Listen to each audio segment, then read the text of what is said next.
Road छाप व्यक्ति का रोड छाप ही मानसिकता होती है। जिस प्रकार से पूर्व मुख्यमंत्री माननीय अखिलेश यादव जी एक संतों का अपमान किया रोड पर। संत तो इनको पूर्व मुख्यमंत्री मानकर एक सम्मानित व्यक्ति मानकर बात कर रहा था, और ये उसको टारगेट कर रहे थे, अपमान कर रहे थे। ये अच्छी बात नहीं, ओछी हरकत अखिलेश यादव जी की तरफ से था। ये कहीं पर भी न्याय संगत नहीं है। अगर आपको कोई चीज जानकारी चाहिए तो आपको नम्र होना पड़ेगा।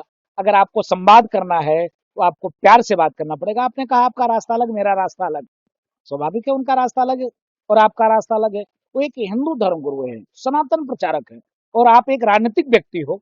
आपके भाव सदैव इस्लाम और इस्लामिक लोगों से प्रेरित रहती है, और इनका भाव भाषा सनातन से प्रेरित रहता है। स्वाभाविक है आपका रास्ता अलग, उनका रास्ता अलग। लेकिन अनुद्धाचार्य जी ने कहा कि कभी उन्होंने इस्लामिक धर्म गुरुओं से नहीं कहा। हाँ भाई, काहे कहेंगे, वो इस्लाम से लगाव है तो इस्लामिक धर्म गुरु से क्यों ऐसा कहेंगे कि भैया तुम्हारा रास्ता अलग है? दम है क्या? नहीं कह सकते। ऐसा कर करके क्या प्रदर्शित करना चाहते हैं अखिलेश यादव कि रोड पे खड़ा होकर के एक संत एक भगवत आचार्य को देखकर करना कि आप सभी लोग कैमरा खोलिए और सब लाइव होगा। जमीन खिसक गए अखिलेश यादव का। अब कोई अखिलेश यादव के विचार पे चलना नहीं चाहता है। उनकी मानसिकता इस्लाम से प्रेरित हो गई है, और उनको सिर्फ सिर्फ इस्लाम ही पसंद है। अगर सनातन धर्म गुरु पसंद होते तो क्या बीच रोड पर आशा संवाद अनुद्धाचार्य जी से करते? अनुद्धाचार्य जी किसी पार्टी का कभी प्रचार उन्होंने नहीं किया। राजू दास तो हाँ, संघ विचार परिवार का सपोर्ट करते, प्रचार करते, लेकिन अनुद्धाचार्य जी शुद्ध रूप से कथा व्यास हैं। उन्होंने सबका सम्मान किया। अखिलेश यादव जी का भी वो सम्मान करने के नाते रुके थे, और आपको तो सम्मान भाषा से बोल रहे थे और आपने अपमान कर दिया। ऐसा थोड़ी ना होता है। आपके अंदर दम हो तो मैं तो निवेदन करता हूं सनातनी धर्म गुरु से, ऐसे कालनेमियों से सावधान होने की जरूरत है, और अखिलेश यादव का बायकाट हिंदू धर्म गुरु को करना चाहिए। एक तरफ कथा आपको संतों रामचरित मानस का अपमान लगातार करते हैं, एक तरफ मंदिर बनवा रहे हैं उसके भी। चलिए, देर से आए दुरुस्त आए। कम से कम वो इस्लाम की ओर बढ़ रहे थे, सनातन की ओर पुनः वापस आ रहे हैं, तो उनको आभार है, उनको साधुवाद है। उन्होंने मंदिर बनाया, इसके लिए बधाई के पात्र हैं, शुभकामना। लेकिन पुजारी जी विरोध कर रहे हैं केदारनाथ के महादेव के। इसलिए पुजारी जी विरोध कर रहे हैं क्योंकि अखिलेश यादव की मानसिकता को हिंदू धर्म गुरु समझ रहा है। आपने देखा होगा किस प्रकार से अनुद्धाचार्य का अपमान किया। आपने देखा होगा कि अभी मुक्तेश्वरानंद जी को किस प्रकार से पिटवाया और कुंभ में लंबा लेट गया। इसके नाते पुजारी जी के मन में शंका है, कल को ये ना कहने लगे कि जो है वो डुप्लीकेट है और यही असली है। इसके नाते वहां के पुजारी जी ने इस चीज को लेकर विरोध किया। देखिए, समाजवादी पार्टी और अखिलेश यादव ने हिंदू आस्था को चोट पहुंचाकर, सनातनियों को नीचा दिखाकर और हिंदुओं की आस्था पर निरंतर आघात कर कर ही अपने रास्ते अलग किए हैं। जब वो सत्ता में थे तो मजहब के विकास के लिए किस चरम पर जाकर उन्होंने मजहब का विकास किया था कि इस बात से उसका उदाहरण लिया जा सकता है कि प्रत्येक गांवों में उन्होंने कब्रिस्तान तक का निर्माण कर दिया था कि जो आतंकवादी मरे उनको अपने घर के बगल ही कब्रिस्तान मिल जाए। तो ऐसे मजहब विशेष का वोट पाने के लिए अखिलेश यादव जी बीच चौराहे पर जाओ, जो पार्टी रामचरितमानस जलवाने का काम कर दी हो, निरंतर भगवत गीता वेद पुराणों पर सवाल खड़े कर रहे हो, और जिनकी पार्टी में निहित ये नियति हो, और जिन्होंने 90 के दशक में धड़ल्ले से प्रभु श्री राम लला के भक्तों के ऊपर गोलियां चलवाई हो, निश्चित ही ऐसे लोगों के रास्ते अलग हैं।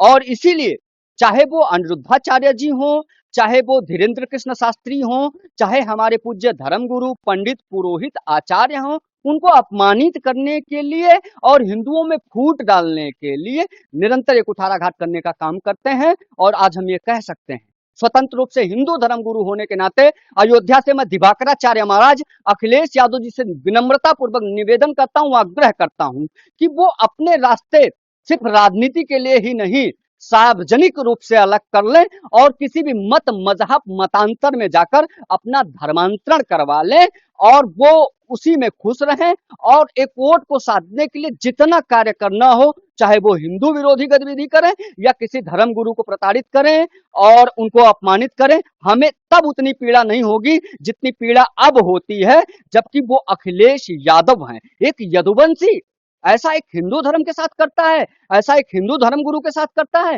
ये कतई स्वीकार्य नहीं किया जाता है। इसलिए अखिलेश यादव जी को सार्वजनिक तौर पे अपने रास्ते अलग करने चाहिए। देखिए, जिस प्रकार से उत्तर प्रदेश के पूर्व मुख्यमंत्री श्री अखिलेश जी का सनातन पे लगातार कुठाराघात, सनातनियों को उपेक्षित करना, किसी संत महापुरुषों के सानिध्य में कैसे जाया जाता है उनको कोई ज्ञान ही नहीं है, कोई संस्कार ही नहीं मिला है। एक सनातनी, एक साधु संत के वेशधारी, एक भगवान कृष्ण के गायन करने वाले वक्ता को उपेक्षित करना, उन्हें न नमन करना, न वंदन करना, न प्रणाम करना, उनको उपेक्षित करना, उन्हें बेइज्जत करना, यह दर्शाता है कि वह किस कुटिल मानवता के व्यक्ति है।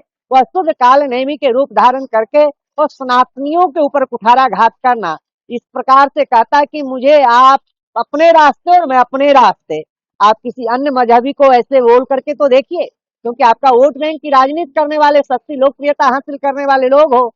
इस प्रकार से उपेक्षित सनातनियों को करोगे, सनातन धर्म को करोगे, तो कभी भी आप जो है सत्ता में नहीं आ सकते हो। भगवान ने स्वयं कहा, यदा यदा हि धर्मस्य ग्लानिर्भवति भारत अभ्युत्थानमधर्मस्य तदात्मानं सृजाम्यहम्।